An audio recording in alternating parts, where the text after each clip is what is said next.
প্রিয় ছাত্রছাত্রীরা, তোমাদের কম্পিউটার ভিডিও ক্লাসে প্রত্যেককে স্বাগত। আজকে আমরা কম্পিউটারে জিডব্লিউ বেসিক নিয়ে আলোচনা করব। চলো কম্পিউটারে আমরা জিডব্লিউ বেসিকের কাজগুলো দেখে নিই। আজকে আমরা জিডব্লিউ বেসিকের বিভিন্ন কাজগুলো দেখব। তো প্রথমে আমরা জিডব্লিউ বেসিক কি আমরা জেনে নিই যে জিডব্লিউ বেসিক হচ্ছে একটি হাই লেভেল প্রোগ্রামিং ল্যাঙ্গুয়েজ, যার পুরো কথা হলো graphical wise beginners all purpose symbolic instruction code. তো আমরা প্রথমে জিডব্লিউ বেসিক কিভাবে ওপেন করতে হয় সেটা দেখে নেব। Start, all program, GW basic. আমরা বেসিকে ক্লিক করলেই আমাদের সামনে বেসিক যে স্ক্রিনটা আমাদের সামনে খুলে যাবে। দেখো এখানে বেসিক স্ক্রিনটা খুলে গেল। তো এইবারে আমরা এখানে বিভিন্ন প্রোগ্রাম কিভাবে লিখব সেটা আমরা দেখব। যে প্রথমে আমরা নিউ, NEW মানে নতুন কোনো প্রোগ্রাম লেখার জন্য আমরা নিউ করি। আর AUTO অটো হচ্ছে অটোমেটিক্যালি লাইনটা চলে আসবে, তাই আমরা এখানে অটো লিখলাম।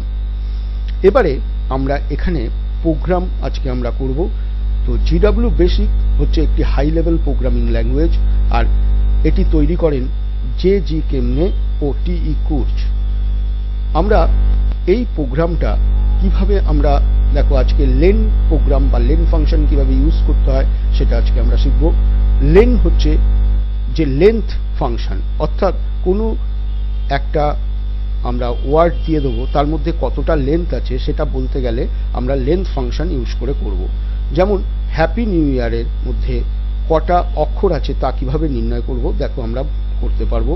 কিভাবে প্রোগ্রামটা লিখবো, আমরা লিখি CLS দিয়ে আমরা এখানে $, মধ্যে অর্থাৎ একটা স্ট্রিং ডলার আমরা বলেছি যে দেখবে ভ্যারিয়েবলের মধ্যে স্ট্রিং ভ্যারিয়েবল, আমরা এখান থেকে স্ট্রিং কথাটা অর্থাৎ আমরা স্ট্রিং ভ্যারিয়েবলের মধ্যে দুটো আমরা ভ্যারিয়েবল পেয়েছি। অর্থাৎ আমরা বেসিক ভাষায় যে কনস্ট্যান্ট ব্যবহার করা হয় তার মধ্যে স্ট্রিং কনস্ট্যান্ট আর নিউমেরিক কনস্ট্যান্ট দুটো আমরা জানি। যে স্ট্রিং কনস্ট্যান্ট হচ্ছে ডবল কোটেশনের মধ্যে থাকবে। আমি $টাকে আমি এখানে হ্যাপি নিউ ইয়ারটাকে ডবল কোটেশনের মধ্যে রাখবো, অর্থাৎ এটা string constant HAPPY happy new year. তো হ্যাপি নিউ ইয়ার কথাটাকে আমরা রাখলাম। এবারে এইটার মধ্যে আমরা করব কি, এরপরে প্রিন্ট যেটা আছে প্রিন্ট স্টেটমেন্ট দেবো PRINT print len LEN len, লেন্থটা বার করার জন্য, অর্থাৎ কতগুলো লেটার আছে হ্যাপি নিউ ইয়ারে। আর স্পেস বারগুলোকে আমরা এক এক করে কাউন্ট করব। দেখো এখান থেকে আমরা দেখে নিই 1 2 3 4 5 6 7 8 9 10 11 12 13 14, তাহলে কতগুলো আছে? 14টা। তো আমরা এখানে দিয়ে এন্ড বলে লিখব, দিয়ে CTRL-C করলে আমরা প্রোগ্রামটা থেকে বেরিয়ে আসব। তারপরে RUN রান বা F2 কি প্রেস করলে দেখো এখানে 14 দেখাচ্ছে। তো এরপরে আমরা চলে আসি যে কি করে আমরা লেফট ফাংশন ব্যবহার করব। দেখো একটা কম্পিউটারের কম কথাটাকে কেটে নেওয়ার জন্য আমরা লেফট ব্যবহার করি। আমরা এটা নিউ করব, তারপরে অটো,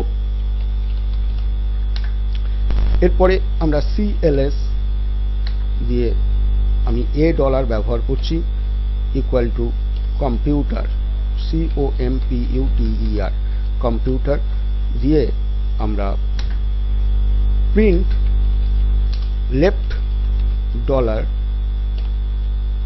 দিয়ে ইকুয়াল লেফট দিয়ে আমি ব্র্যাকেটে $, অর্থাৎ এই টোটাল কম্পিউটার কথাটা যেটা $এর মধ্যে আছে তাই জন্য আমরা $, নিলাম।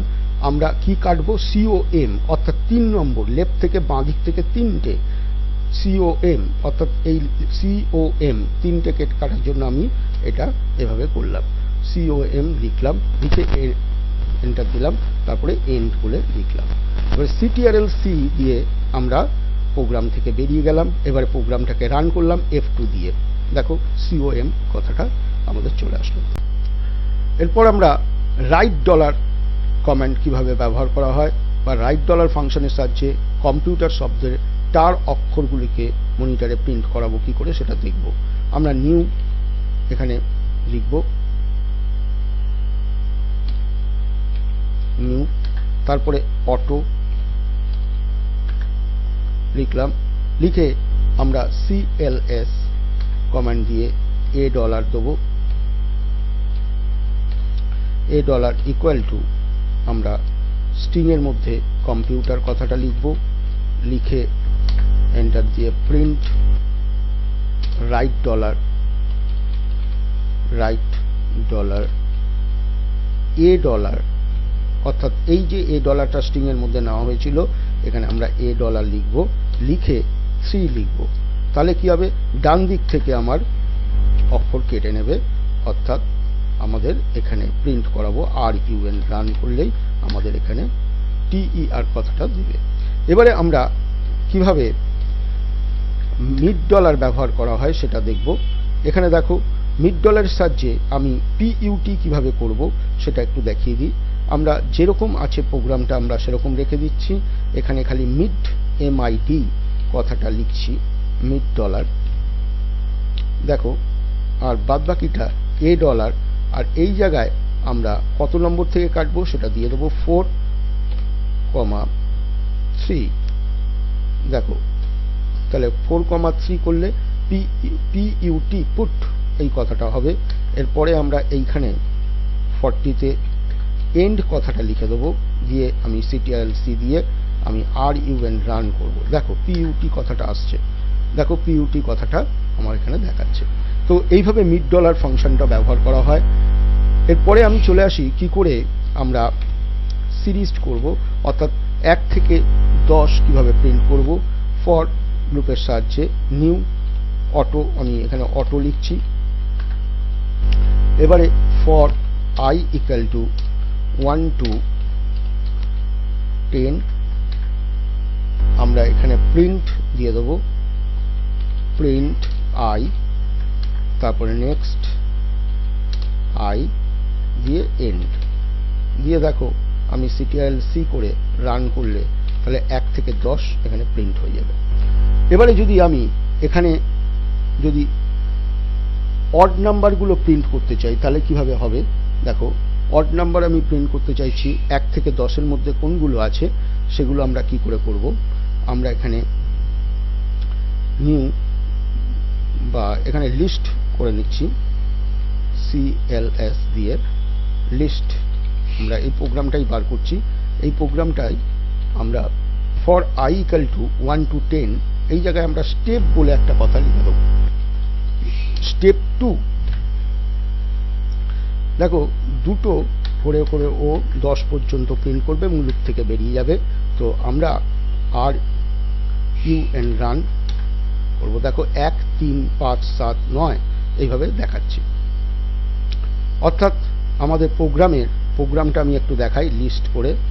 প্রোগ্রামটা হচ্ছে এটা, CLS করলাম, এবারে রান করাচ্ছি প্রোগ্রামটাকে। দেখো 1, 3, 5, 7, 9। আমি এবারে ইভেন নাম্বারটা যদি প্রিন্ট করতে চাই, আমি লিস্টের মধ্যে দেখো এই এখানে 1-এর জায়গায় খালি আমরা কি করব 2 করে নেব। দেখো আমি আরেকটা প্রোগ্রাম করছি, নিউ করে CLS অটো। আমি এখানে করব কি, ফর I ইকুয়াল টু, আমি একটা লুপ ফর নেক্সট লুপ করছি, I ইকুয়াল টু আমি এখানে 2 to 10 করছি। তাহলে 2 to 10 আমি এখানে স্টেপ দিয়ে দিচ্ছি, কত করে 2 করে যাবে। তাহলে আমার এখানে ইভেন নাম্বারগুলো এখানে চলে আসবে। Step 2 for print I next I and, CTRL-C run করাচ্ছি প্রোগ্রামটাকে। দেখো 2, 4, 6, 8, 10 এগুলো হচ্ছে ইভেন নাম্বারগুলো, অর্থাৎ জোড় সংখ্যাগুলো আমি পেয়ে গেলাম। তো এইভাবে আমরা এই প্রোগ্রাম করতে পারি, ছোট ছোট প্রোগ্রাম আমরা এইভাবে করতে পারি। আমরা কোনো কিছু স্কোয়ার রুট করতে গেলে কিভাবে করব, দেখো আমি একটা স্কোয়ার রুট করাই। 25-এর স্কোয়ার রুট কি হবে সেটা আমরা একটু দেখে নেব। ধরো 25-এর স্কোয়ার রুট করার জন্য আমি n ইকুয়াল টু 25 লিখব, আর এস ইকুয়াল টু SQR ব্র্যাকেটে আমি n দিয়ে দিলাম, এরপর প্রিন্ট s end দিয়ে ctrl+c। এবারে রান করালেই দেখো 25-এর স্কোয়ার রুট হচ্ছে আমার কি হবে 5, দেখো 5 অ্যান্সার আসবে।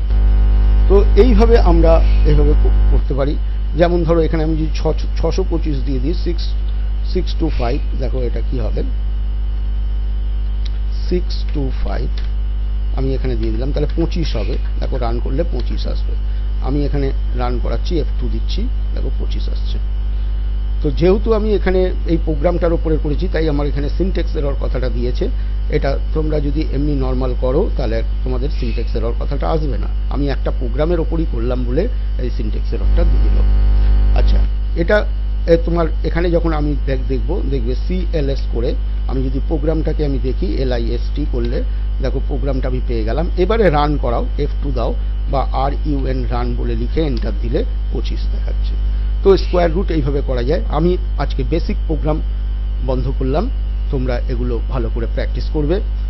আর এই বেসিক প্রোগ্রাম থেকে বেরোনোর জন্য কি কমান্ড ব্যবহার করা হয়, সিস্টেম SYSTEM সিস্টেম দিয়ে এন্টার দিলেই বেসিক প্রোগ্রাম থেকে বেরিয়ে যাওয়া যায়।